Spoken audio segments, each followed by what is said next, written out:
Let's be L. This is Jen Fremont.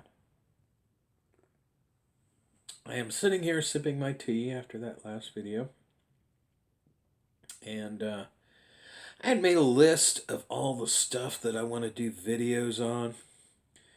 And one of the things that comes up a whole lot is, and I've heard people talk about this too, what is happiness?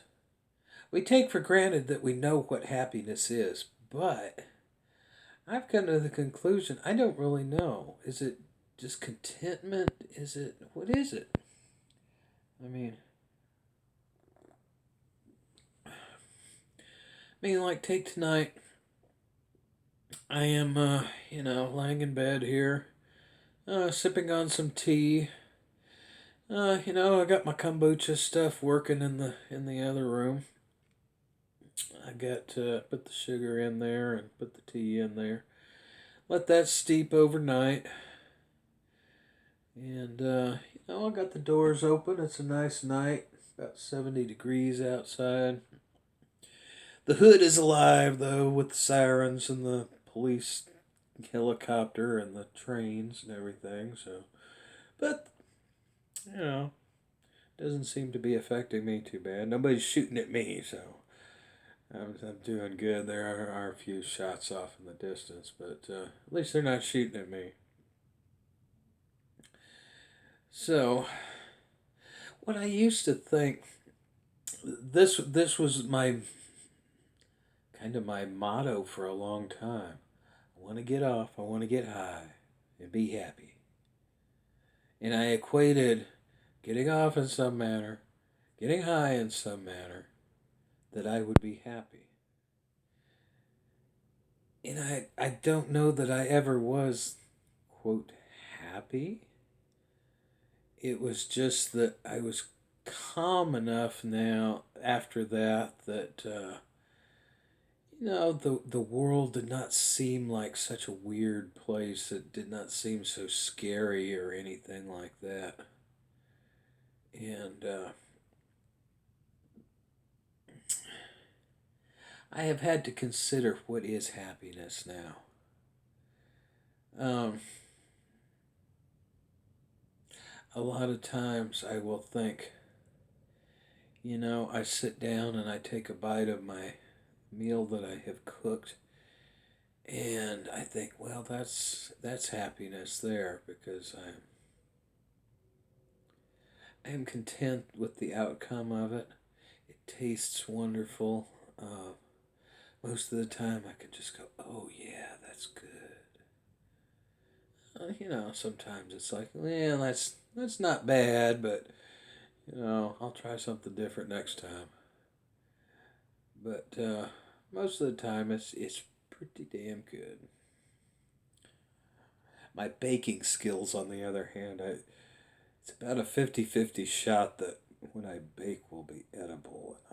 And I can cook all kinds of stuff, but baking seems to have eluded me. I never can seem to get the time and the temperature and everything else right. Or it sticks to the pan, or it just, yeah. Yeah, I got worse stories about that. I'm kind of embarrassed sometimes that I do get in a mood and I gotta bake something. And get out the old cookbook and bake. But I've heard a few people lately saying that they had to re examine what is happiness because they didn't know either. And at this point, I don't know that I know. Like tonight, I'm pretty content. You know, uh, no, the neighborhood's alive. I wouldn't mind it being quiet, but it's all right. I can deal with it. Now, what else can I say about happiness? I think joy is a different thing. Joy and happiness is a happiness is more of a contentment. Happiness is, to me, an acceptance of what is. I think that would probably be a good definition, an acceptance of what is. That way, you're not scared that things are going to be different, or that because of something else is going to happen. You're not projecting into the future. You're not projecting into the past either, because you're accepting, you know, what is is. So maybe I think I like that. Now that I'm talking it out a little bit, it's helping me to see that, yeah, it's acceptance goes a long way to being happy. And I think joy is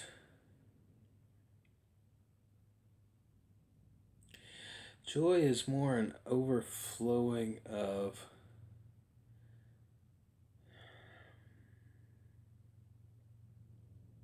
appreciation.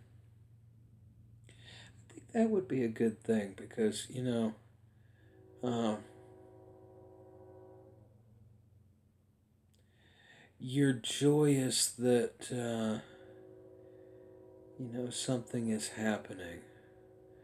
Something that you see is wonderful in your life is happening. And that fills you up with an emotion.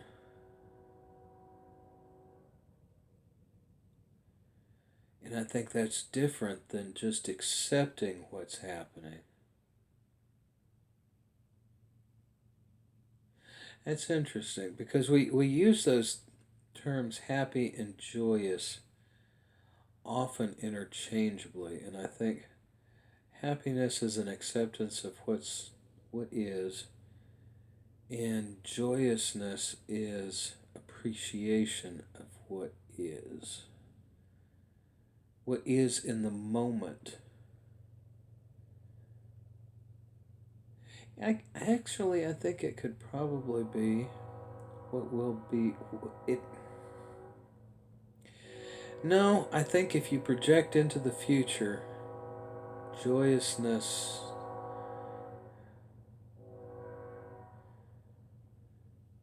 that becomes something else, and I'm not sure what to label that. Both of these things need to be in the now. Happiness and joy need to be in the now and not in the future.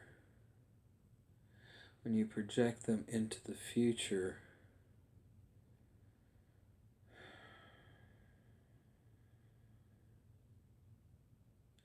I don't know exactly what to label that, but I don't see that as actually relevant.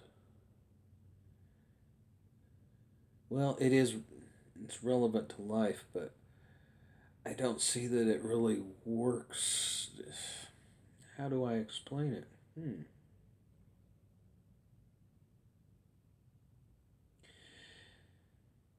Seems to me, anytime you project things into the future, you're setting yourself up for suffering. Because it's never going to be exactly the way you think it's going to be. So you're setting yourself up for suffering.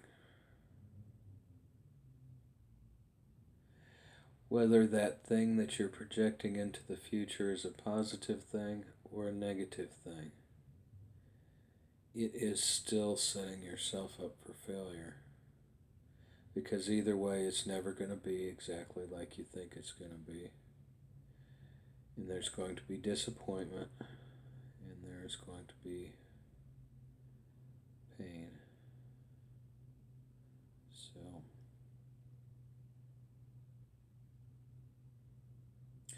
just a few thoughts while I sit here and sip my tea. Yes, I will probably drink that whole pot of tea. I like this chamomile tea. This is nice stuff. I've been drinking the dream tea and having really wild this doesn't put you out quite as much as the Dream Tea does. But thanks for watching. Blessed be y'all.